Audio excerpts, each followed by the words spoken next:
Shalom teman-teman RYC. Puji Tuhan kalau di hari ini kita bersama-sama bisa meninggikan Tuhan. Gue mau ajak kita semua berdiri bersama-sama. Bersama-sama kita muji nama Tuhan. Sebab kasihnya sempurna buat setiap kita. Mari kita tinggikan nama Tuhan. Come on. Terima kasih buat kasih-Mu Tuhan. Terima kasih buat kasih-Mu yang sempurna buat setiap kami. Ini pujian kami di hadapan-Mu Bapa. Bersama-sama katakan, kasih-Mu sempurna. Kasih-Mu sempurna, tebusan selamatkanku, jadikan ku baru, hidupku dalam-Mu. Kasih-Mu sempurna, kasih-Mu sempurna, tebus dan selamatkanku, jadikan ku baru, hidupku dalam-Mu. Kasih-Mu selamatkanku, rahmat-Mu penuhiku, Kau bentukku, ubahkanku sehingga jadi seperti-Mu. Kasih-Mu selamatkanku, rahmat-Mu penuhiku, Kau bentukku, ubahkanku sehingga jadi seperti-Mu. Come on. Kasih sempurna buat setiap kami, tebus dan selamatkanku, jadikan ku baru, hidupku dalam-Mu Tuhan, hidupku dalam-Mu. Come on. Kasih-Mu selamatkanku, rahmat-Mu penuhiku, Kau bentukku, ubahkanku sehingga jadi seperti-Mu. Kasih-Mu selamatkanku, rahmat-Mu penuhiku, Kau bentukku, ubahkanku sehingga jadi seperti-Mu. Biar musik memuji nama Tuhan, come on. Terima kasih buat kasih-Mu Tuhan, buat setiap kami. Kami bersyukur Tuhan. Ini pujian kami, ini penyembahan kami di hadapan-Mu Bapa. Walaupun kami terjatuh, Kau tetap tuntun kami. Walaupun terjatuh, Kau tetap tuntunku. tak pernah lelah Kau membentukku. Roh-Mu besertaku, Menjaga hidupku sampai hidupku. Sekali lagi kita katakan sama-sama. Walau ku terjatuh, Kau tetap tuntunku. Tak pernah lelah Kau membentukku. Roh-Mu besertaku, menjaga hidupku sampai hidupku. Senangkan-Mu. Sama-sama. Kasih-Mu selamatkanku, dan rahmat-Mu penuhiku, Kau bentukku, ubahkanku sehingga jadi seperti-Mu.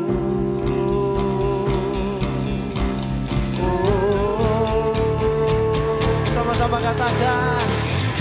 Kasih-Mu selamatkanku, rahmat-Mu penuhiku, Kau bentukku, ubahkanku sehingga jadi seperti-Mu. Katakan lagi. Kasih-Mu selamatkanku, rahmat-Mu penuhiku, Kau bentukku, ubahkanku sehingga jadi seperti-Mu. Walau ku terjatuh, Kau tetap tuntunku. Tak pernah lelah Kau membentukku. Roh-Mu besertaku, menjaga hidupku sampai hidupku. Senangkan-Mu. Roh-Mu besertaku, menjaga hidupku sampai hidupku senangkanmu sehingga jadi sepertimu.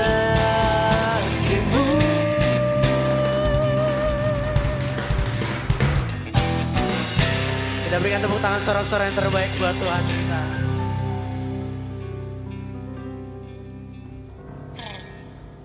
Shalom RYC. Hari ini aku mau ngajak kita untuk sama-sama merenungkan satu pertanyaan. Pertanyaan itu teman-teman bisa lihat di judul khotbah hari ini, judul sharing hari ini. Yaitu bagaimana kalau surga dan neraka tidak pernah ada. Sekali lagi aku ulangin. Bagaimana kalau surga dan neraka ternyata nggak pernah ada? Apakah kita masih akan menjalani cara hidup kita seperti hari ini? Apakah kita masih akan menggunakan cara hidup yang sama, menjalani hidup dengan cara yang sama, dengan pola yang sama seperti yang kita jalani hari ini? Apakah kita masih akan tetap hidup dalam kesucian, teman-teman? Hidup dalam kebenaran, hidup takut akan Tuhan, mengasihi orang lain, mengasihi orang tua, menjaga milik orang lain seperti kita menjaga milik kita sendiri, tidak melanggar hak orang lain, tidak menyakiti orang lain. Apakah kita masih akan berbuat hal yang sama, teman-teman? Ini sebenarnya pertanyaan yang penting banget buat kita. Coba kita renungin baik-baik. Masih nggak kita sesuci hari ini, sebenar hari ini, seserius hari ini, sebaik hari ini, kalau memang surga dan neraka ternyata nggak ada? Mungkin ini bukan ajakan untuk kalian untuk meyakini bahwa surga dan neraka itu tidak ada. Itu bukan goal aku hari ini. Surga pasti ada. Karena di mana ada Tuhan, disitulah surga. Karena kita yakin bahwa Tuhan ada. Dan kita tahu Tuhan itu ada. Kita mengalami. Masalah neraka memang diperdebatkan dalam teologi Kristen, teman-teman. Ada 3 kelompok dalam teologi Kristen kalau ngomongin soal neraka. Ada satu kelompok namanya anihilasionis. Anihilasionis. Jadi mereka berpandangan bahwa neraka itu sebenarnya nanti nggak ada. Nihil. Jadi ketika orang misalnya yang jahat dihukum Tuhan, ya udah selesai. Nggak ada penghukuman kekal. Jadi penghukuman itu bagi manusia yang jahat, jiwanya hilang langsung. Argumentasinya karena Tuhan yang baik tidak mungkin menghukum manusia. Tuhan yang penuh kasih tidak mungkin menghukum manusia secara kekal dalam kasihnya yang melingkupi alam semesta, termasuk neraka pun pasti ada di dalam bagian alam ini kan. Ada di lingkungan Tuhan, di lingkupnya Tuhan. Jadi bagi anihilasionis nggak ada neraka. Bagi kelompok, ada kelompok namanya kedua, retribusionis. Retribusionis. Ini kelompok yang bilang bahwa neraka itu ada dan penyiksaan selamanya itu ada. Ya kan? Ada. Nanti orang di neraka ntar disiksa selamanya bersama dengan iblis. Nah argumentasinya karena ada di bagian Alkitab yang menunjukkan hal itu. Mereka mengutip bagian Alkitab. Ayat-ayat Alkitab yang biasa kita baca. Ada ratap dan kertak gigi lah. Ada api yang tidak pernah habis. Ada tidak pernah mati, cacing-cacingnya gitu ya. Nah, itu pokoknya dasarnya dari retribusionis. Tapi ada juga yang bilang ada yang semi-retribusionis. Semi-retribusionis. Ini yang bilang bahwa ya penghukuman tuh ada, tapi nggak kekal. Nah ini biasanya kita temukan dalam teologi Katolik ya. Ketika dibilang bahwa ada orang masuk dalam api penyucian. Ya, habis disucikan, habis dihukum sesuai dengan perbuatannya setimpal, kurang lebih begitu ya sederhananya. Nah mereka akan nanti diselamatkan jiwanya. Ya kan? Nah pandangan neraka tuh beda-beda ya. Dan kita sedang nggak bilang yang mana yang benar gitu. Karena ini bukan tujuan kita kan. Tiga-tiga ini bukan tujuan kita. Nah, yang pasti itu surga. Surga itu pasti ada. Jadi dengan kalian menonton film ini, maksudnya adalah sharing ini ya. Karena kita kebiasaan bikin review film gitu kan. Kalau kalian dengar video ini, kalian nonton sharing ini, kalian sedang tidak digiring untuk menjadi ateis. No. Tapi ini adalah sebuah pertanyaan refleksi. Kita yakin bahwa surga itu pasti ada. Karena Allah ada. Di mana Allah ada, disitulah surga. Meskipun neraka masih debatable, masih bisa dipergunjingkan gitu ya, yang mana yang benar ya. Tapi kita nggak usah pusingin, karena 3 ini bukan tujuan kita. Surga yang pasti ada. Nah, kita percaya surga ada. Pasti. Karena Tuhan ada di sana. Nah, tapi kesempatan hari ini teman-teman, di RYC On Air hari ini, aku mau ajak kita coba pikirin yang serius. Apakah kita masih akan hidup benar, hidup suci, seandainya surga dan neraka nggak ada? Ini sebuah pertanyaan refleksi. Pertanyaan yang merenungkan. Pertanyaan perenungan kita. Tentang apa sih motivasi kita untuk berbuat benar? Apa sih motivasi kita untuk berbuat sesuai yang Tuhan mau? Sesuai yang kita pelajarin dari firman. Apa sih motivasi kita? Jangan-jangan motivasi kita untuk melakukan apa yang Tuhan kehendaki, melakukan kebenaran, itu karena kita takut dihukum. Dan ingin masuk surga. Takut disiksa, takut masuk neraka, dan ingin hidup yang nyaman di surga. Jangan-jangan itu hanya sebuah kamuflase atau cara kita menghindari satu kondisi yang gak nyaman, yang kita gak bisa prediksi dari hari ini. Karena kematian dan kehidupan selanjutnya kita gak bisa prediksi kan. Kita kan gak tahu karena kita belum mengalami itu. Meskipun kita paham, kita meyakini bahwa ada kehidupan setelah kematian. Tapi kan above all, di atas semuanya kita memang masih juga bersama dengan ribuan bahkan jutaan orang lain juga masih menerka-nerka apa yang akan terjadi setelah kehidupan kita hari ini, ya kan? Belum ada yang bisa memastikan. Meskipun dalam kacamata iman Kristen kita yakin. Nah, tapi kan pertanyaan adalah jangan-jangan kita melakukan semuanya hanya karena ingin dapat hadiah atau hanya karena takut dihukum. Nah, kalau misalnya jangan-jangan surga dan neraka nggak ada, terus kita bilang bahwa, wah asik, bisa buat dosa dong kalau begitu. Wah asik dong bisa buat apa aja. Nah, teman-teman, ketika kita mulai berpikir seperti itu, kalau misalnya surga dan neraka nggak ada, terus kita mulai bisa berpikir, wah, kalau tidak ada surga dan neraka, berarti aku bisa melakukan apa saja sesuai apa yang aku mau. Bebas. Nggak ada yang mengekang. Nggak ada pertanggungjawaban moral. Tidak ada pertanggungjawaban akhir. Tidak ada pertanggungjawaban kekal atas apa yang aku lakukan hari ini. Berarti kita merasa, wah, enak bisa bikin apa aja. Nah, teman-teman, ketika teman-teman atau kita semua mulai berpikir bahwa enak kalau nggak ada pertanggungjawaban kekal, kita bisa lakukan apa saja, bisa nikmati hidup di bumi ini seenak-enaknya. Itu berarti teman-teman, selama ini tujuan kita melakukan yang benar, tujuan kita melakukan apa yang Tuhan kehendaki, bukan untuk menyenangkan Tuhan itu sendiri, tetapi untuk diri kita sendiri. Karena kita takut dihukum. Kita pengen dapat hadiah. Kita ingin jadi orang yang hidup nyaman di bumi ini, ya kan? Dan juga nanti setelah kita mati. Yuk coba cek keberagaman kita. Apakah keberagaman kita cuma ilusi atau kamuflase kita? Hanya untuk menutupi rasa takut kita akan penghukuman di hari nanti. Bukan kasih yang menguasai kita. Alkitab berkata kalau orang mengasihi Tuhan, dalam kasih itu nggak ada ketakutan. Jadi kalau kita benar-benar mengasihi Tuhan, kita benar-benar mencintai Tuhan, melakukan segala sesuatunya karena Tuhan, harusnya bukan karena kita takut. Harusnya bukan karena kita tidak ingin dihukum. Teman-teman, seharusnya kita melakukan semuanya itu karena satu. Karena Tuhan itu sendiri. Karena Tuhan itu sendiri. Bukan karena hadiah atau reward yang akan kuperoleh kalau aku masuk surga, ataupun aku tidak melakukan sesuatu karena aku takut dihukum, aku takut masuk neraka. Itu bukan alasan utama kita melakukan segala sesuatu. Selagi alasan kita untuk melakukan sesuatu hanya untuk reward and punishment, hadiah atau penghukuman, sadarilah teman-teman, di situ kita belum bertumbuh sempurna dalam kasih. Dan kita masih harus terus bertumbuh.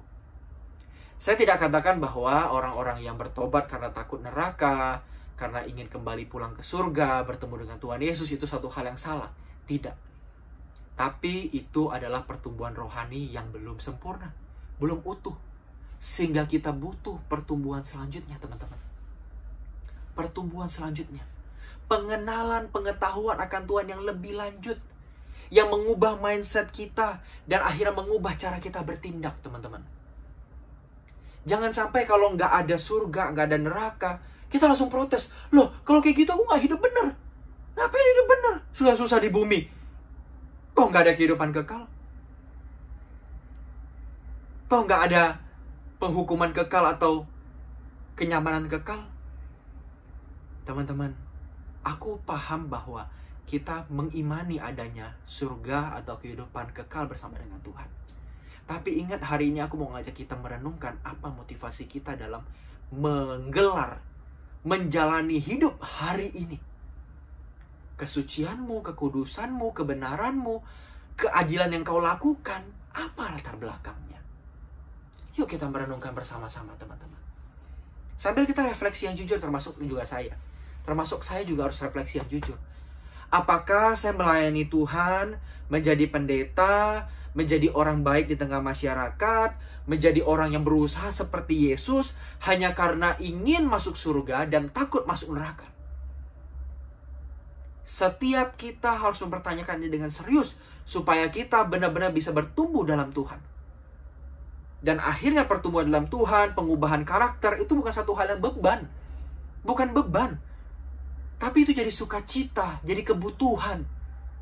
Jadi satu kenyamanan tersendiri karena aku mau berubah, aku mau berkenan. Karena aku mau melakukan hal itu demi Tuhan.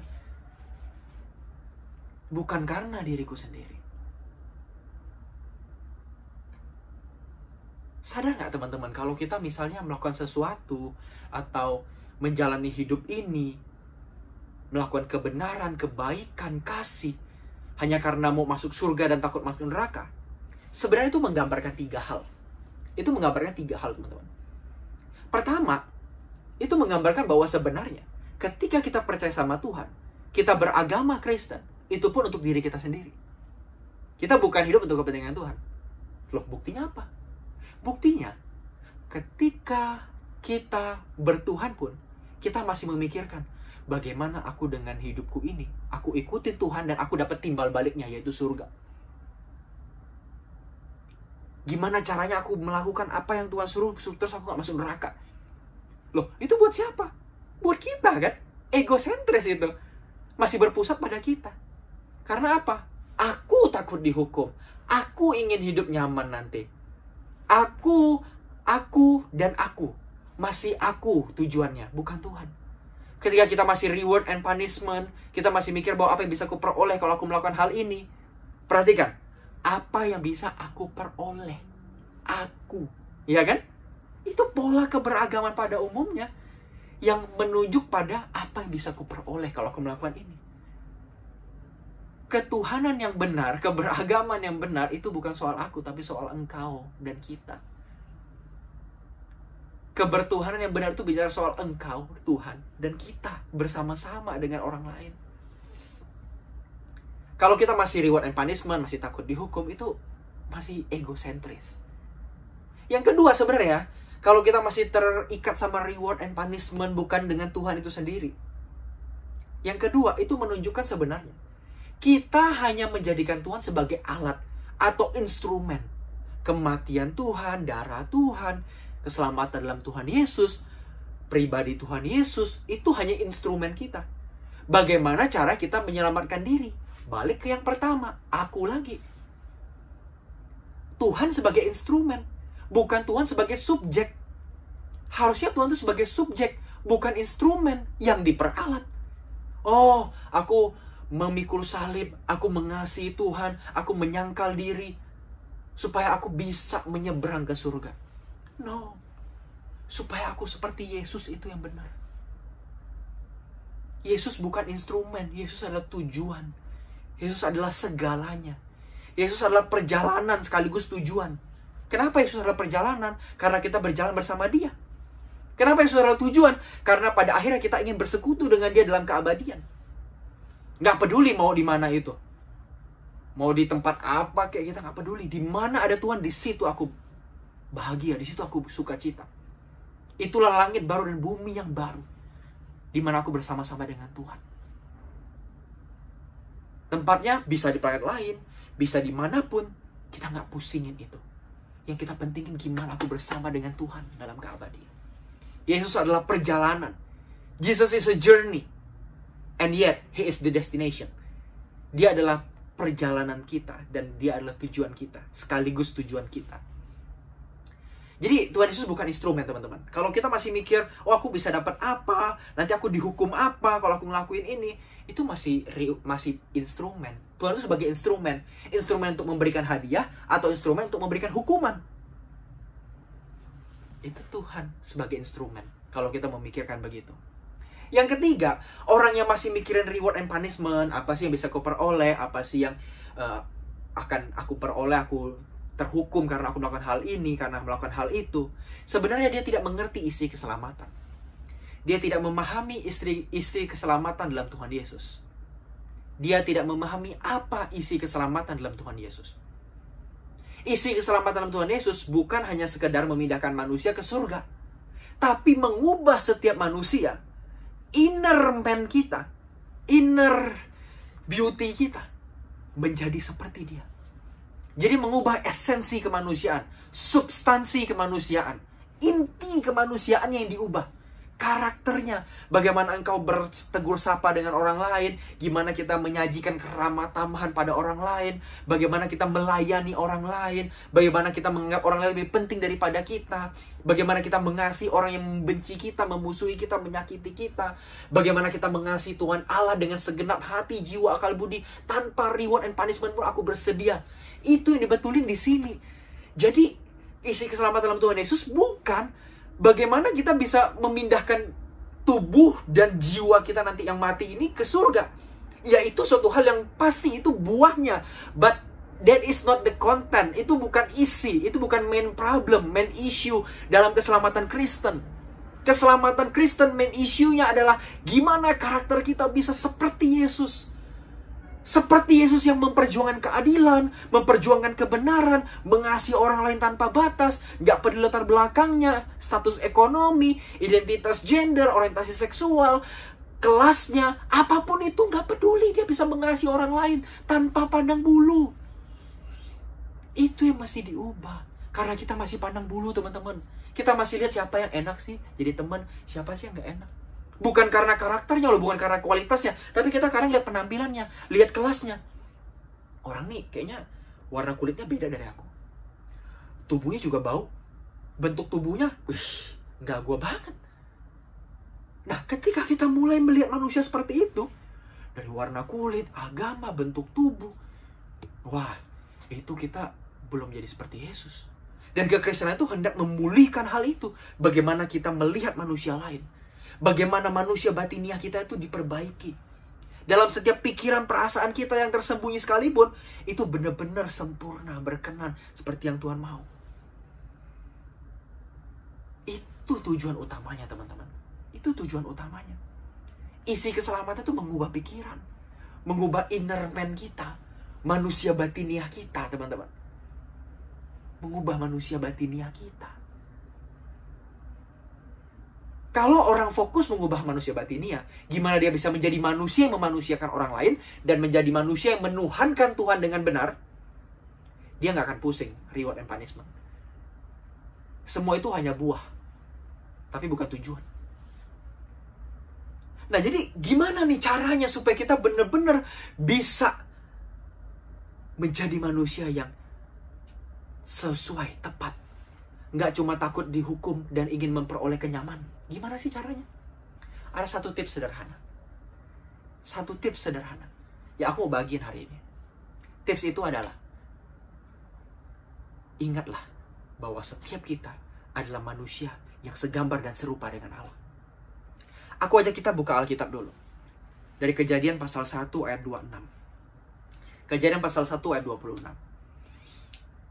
Berfirmanlah Allah, baiklah kita menjadikan manusia menurut gambar dan rupa kita, supaya mereka berkuasa atas ikan-ikan di laut, burung-burung di udara, dan atas ternak, dan atas seluruh bumi, dan atas segala binatang melata yang merayap di bumi. Teman-teman, ayat ini memberikan dasar bagi kita tentang arti kemanusiaan. Tentang apa sih manusia itu? Apa sih tujuannya? Yuk kita balik ke awal, yuk balik ke awal. Kita manusia itu bukan karena kita punya badan, kita punya tangan, punya kaki, punya penampilan yang bagus, kita bisa mendanani diri. No. Kita manusia karena kita gambar dan rupa Allah. Ini esensi kemanusiaan. Manusia berharga karena dia diciptakan dalam gambar dan rupa Allah. Maksudnya apa? Maksudnya adalah manusia memiliki pikiran, perasaan, dan kualitas hidup yang mewakili kualitas hidup Tuhan. Yang bisa memberikan contoh, menjadi pantulan cahaya dari Tuhan. Segimana Tuhan itu kasih, kita pun penuh kasih. Segimana Tuhan itu penuh dengan belas kasihan, kita pun penuh dengan belas kasihan. Sebagaimana Tuhan itu maha pengampun, kita pun gak boleh kurang dari maha pengampun. Kita adalah gambar dan rupa Allah. Inilah manusia. Inilah inti kemanusiaan, yaitu keserupaan manusia dengan Allah. Sehingga dia bisa mewakili Allah untuk mengelola seluruh bumi ini. Bukan berkuasa dalam arti kita menindas, menghancurkan bumi ini, atau sebebasnya kita mengeksploitasi lingkungan. No, itu salah. Itu tafsir yang sangat salah. Meskipun manusia punya akal budi, dan ciptaan lainnya mungkin tidak se-advance manusia ya, se-kompleks manusia akal budinya. Tapi itu tidak membenarkan kita untuk mengeksploitasi mereka. Nggak bisa. Itu bukan penafsiran yang benar. Itu salah. Yang benar adalah manusia dalam keserupaan dengan Allah. Dia memantulkan. Dia pantulin bagaimana Allah dalam dunia ini. Harusnya kita semua tuh jadi perwakilan-perwakilan Allah, brand ambasadornya Allah, duta-duta Allah di bumi ini, duta-dutanya Tuhan di bumi ini, yang menunjukkan bagaimana sih Allah itu, bagaimana sih Tuhan itu. Dan ini dibuktikan dalam satu temuan di timur dekat kuno ya, Timur Tengah kuno. Ada satu penemuan arkeologi dari prasasti yang ditemukan di Tel Fakih ya, Tel Fakih kalau nggak salah ya, di Syria. Ini prasasti yang usianya sekitar dari abad ke-9, Jadi di situ ditulis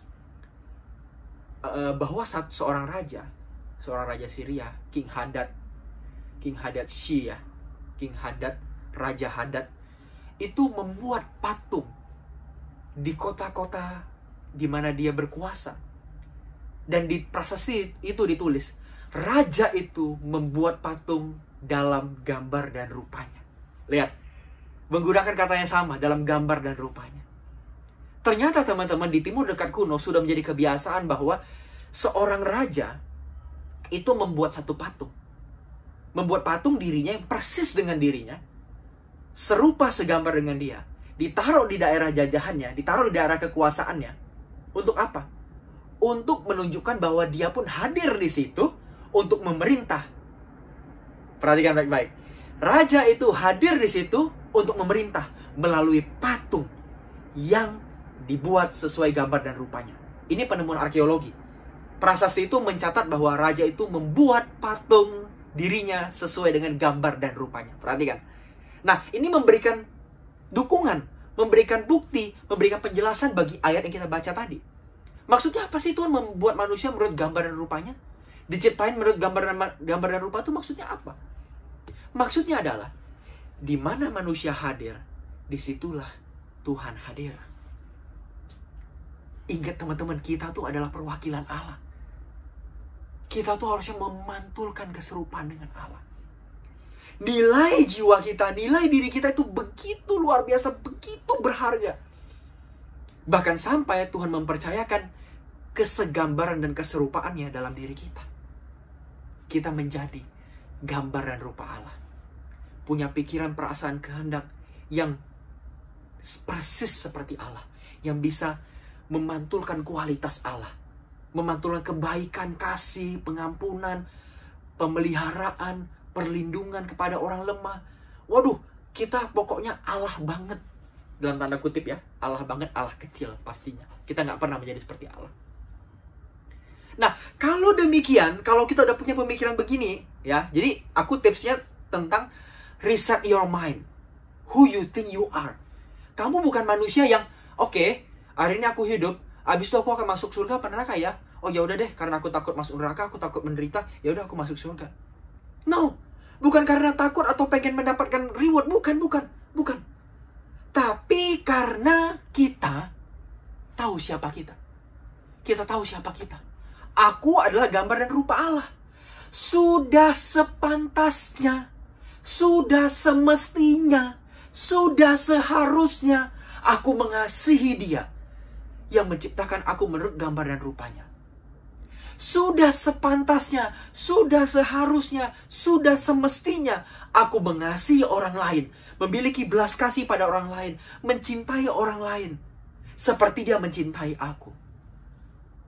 Sudah seharusnya, sudah sepantasnya, sudah semestinya aku menjaga alamku, menjaga lingkungan sekitarku seperti Tuhan menjaga, menciptakan dunia yang indah ini, bumi yang indah ini. Aku pun gak boleh merusaknya. Semuanya bukan karena apa yang bisa aku peroleh ya. Apa ya yang nanti aku peroleh? Apa ya, kalau aku dihukum gak ya? Aku diberi hadiah gak? Bukan. Karena inti kemanusiaan kita terletak pada itu, kesegambaran dan keserupaan. Jadi sudah sangat pantas teman-teman kita melakukan yang benar, yang kudus, yang suci, yang enak didengar, yang serupa dan segambar dengan Allah. Yang benar-benar mirip kualitas Allah. Kalau Allah itu maha pengampun, kita pun maha pengampun. Kalau Allah itu maha berbelas kasih, kita pun maha berbelas kasih. Kalau Allah itu maha, kita pun maha. Maha baik, maha rahim, maha penyayang. Kita pun seperti itu teman-teman. Kenapa? Bukan karena hadiah dan hukuman, tapi karena itulah inti kemanusiaan. Itulah rancangan awalnya. Itulah rancangan semulanya menjadi seorang manusia. Bukan karena takut dihukum atau karena mau masuk surga. Adam sudah di surga hari itu. Adam dan Hawa sudah di surga hari itu. Lah, mereka mau masuk neraka gimana? Kan enggak, udah di surga hari itu bersama dengan Tuhan. Jadi Tuhan hari itu pakai reward and punishment nggak kira-kira? Tuhan pasti bukan pakai sistem begitu. Meskipun memang Tuhan ada bilang, kalau kamu makan buah itu kamu bisa mati. Oke, itu aturan. Tapi pasti landasan awalnya, inti dari pengajaran Tuhan, bukan karena supaya kamu nanti takut, jangan sampai kamu makan nanti kamu terpisah ya. Bukan. Karena kamu harus taat. Karena untuk itulah kamu tercipta. Untuk itulah kita menjadi manusia, yaitu menjadi orang yang taat, sepenuhnya mengasihi Tuhan, mengasihi sesama, dan mengasihi sekitar kita. Apapun itu. Itulah tujuan kita menjadi manusia. Itulah esensi kemanusiaan kita. Mengapa kita mengasihi? Karena aku manusia. Mengapa aku memelihara? Karena aku manusia. Mengapa aku mencintai? Karena aku manusia. Mengapa aku takut akan Tuhan? Karena aku manusia. Mengapa aku melakukan kehendak Tuhan? Karena aku manusia yang diciptakan untuk kemuliaannya. Diciptakan untuk serupa segambar dengan Dia. Melakukan kehendaknya tanpa kompromi.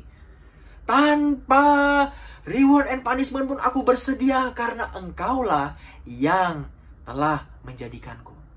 Dan itu sudah cukup menjadi alasan. Karena aku manusia, aku melakukan segalanya untuk Engkau. So, hari ini, yuk kita ubah teman-teman. Ubah cara kita mengambil keputusan. Ubah kita cara mengambil pertimbangan kita. Bukan apa yang menguntungkan, apa yang merugikan. Apa ya yang bisa diterima sama lingkunganku ya? Apa yang bisa mendatangkan keuntungan bagi aku ya? Apa yang lebih enak ya? Apa yang lebih nyaman ya? Bukan. Balik ke kemanusiaan kita. Back to your humanity. Apa inti kemanusiaanmu? Alkitab katakan, engkau segambar dan serupa dengan Allah. Jadi, pikirkanlah apa yang Allah pikirkan. Lakukanlah apa yang Allah lakukan. Rasakanlah apa yang Allah rasakan. Itulah manusia. Manusia bukan hidup dari apa yang akan dia peroleh atau apa yang akan dia terima sebagai hukuman kalau itu dia salah. Bukan. Manusia hidup karena dia adalah manusia yang tercipta untuk Allah saja. Untuk Tuhan saja. Bukan karena untuk diriku sendiri, bukan. Tapi untuk kepentingan Tuhan dan orang lain. Mari teman-teman, yuk ubah mindset kita. Bukan karena hukuman. Dalam kasih, tidak ada ketakutan, Alkitab bilang. Kalau kita masih takut, kita mencintai Tuhan karena takut, melakukan kebaikan karena takut dihukum, takut masuk neraka, takut disentil Tuhan, takut didisiplin sama Tuhan, takut digampar sama Tuhan, takut dipukul sama Tuhan, takut ditulahi sama Tuhan. Ayo teman-teman, kita berubah. Ubah mindset kita. Bukan karena aku dihukum, aku berbuat baik. Bukan karena aku takut dihukum, aku mengasihi Tuhan. Bukan. Aku mengasihi Tuhan karena aku gambar dan rupanya. Sudah sepantasnya aku mengasihi siapa yang menciptakan aku. Mari teman-teman, ini memang gak gampang. Ini perlu waktu untuk mengubah mindset ini. Tapi yuk, landaskan semuanya dari kasih. Dari mencintai Tuhan, mengasihi Tuhan segenap hati. Bukan karena reward and punishment semata. Kedua itu adalah buah, tapi bukan tujuan. Karena tujuan utamanya, bagaimana kita bisa kembali ke rancangan semula. Yaitu bagaimana kita memiliki keserupaan dengan Allah. Kualitas karakter yang seperti Allah. Tidak kurang, tidak lebih. Yuk teman-teman, semangat. Tuhan memberkati kita semua. Mari kita berdoa. Tuhan, terima kasih buat hari ini. Kami mau menjadi manusia seperti yang Kau kehendaki. Beri kami kekuatan, beri kami pembaruan pikiran, supaya kami bisa melakukan apa yang berkenan di mata-Mu. Terima kasih Tuhan. Inilah kami serahkan dalam tangan-Mu. Kami bersyukur dan berdoa. Haleluya. Amin. Sampai jumpa. Stay safe and stay healthy semuanya. Tuhan berkati.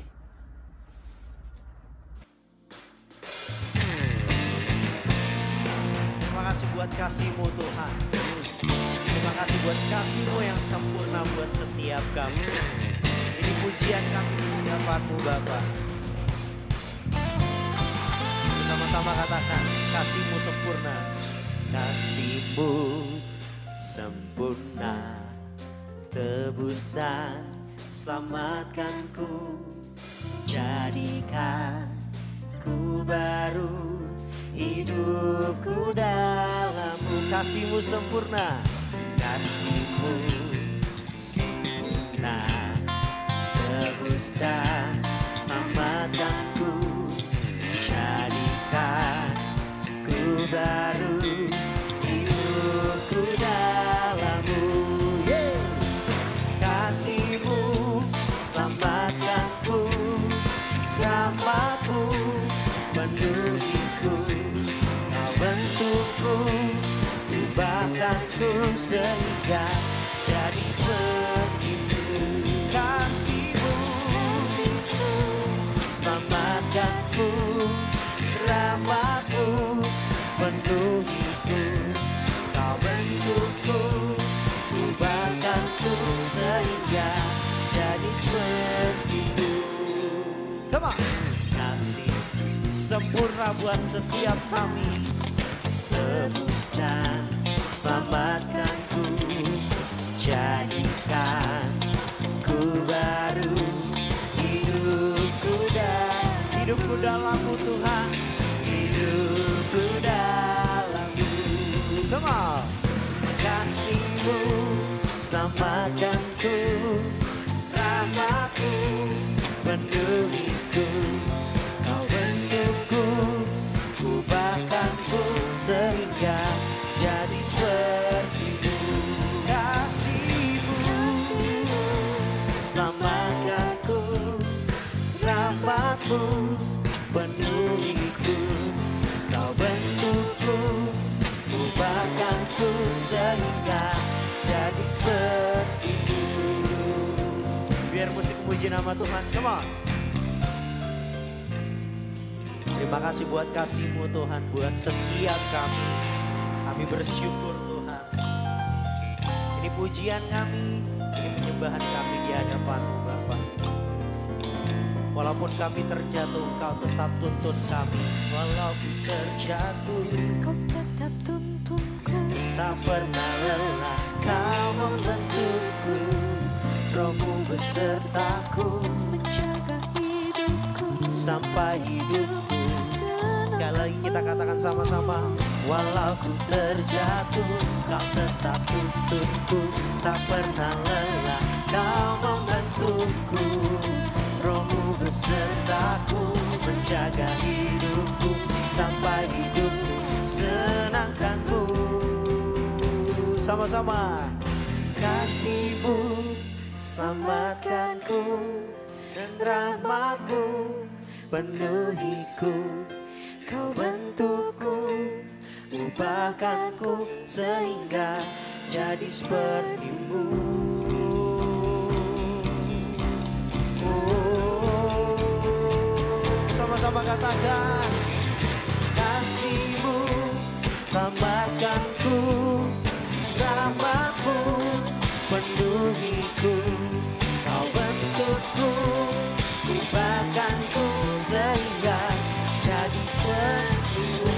Katakan lagi, kasih-Mu selamatkanku, rahmat-Mu penuhiku, Kau bentukku, ubahkanku sehingga jadi seperti-Mu. Walau ku terjatuh, Kau tetap tuntunku, tak pernah lelah Kau membentukku. Roh-Mu besertaku, menjaga hidupku sampai